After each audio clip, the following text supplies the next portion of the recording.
Try it on JB Weld, huh? All right, that seems completely unsafe. Let's give it a shot. All right, my people, we have some JB Weld here. We're gonna pop it open.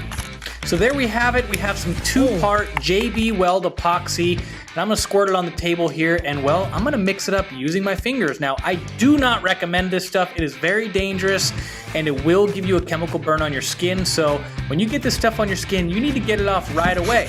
Now, I am not gonna let this stuff fully dry on my hand. I'm gonna try to get it off. Now, a normal wipe would probably not pull this off. It would kind of smear it like a paper towel. Now, our heavy-duty hand wipes, dude, they took that stuff off no problem. I was honestly worried and scared, but boom, I'm giving that a thumbs up. It worked awesome. So if you guys are working with this, I highly recommend it, but I'm going for test number 2. I also wanted to see if our hand cleaner would take it off. I put a little bit more while it was still wet on my fingertips, and as you saw, I just used our natural soap, and boom, that also took it off. So get it off while it's still curing, and you'll have good luck.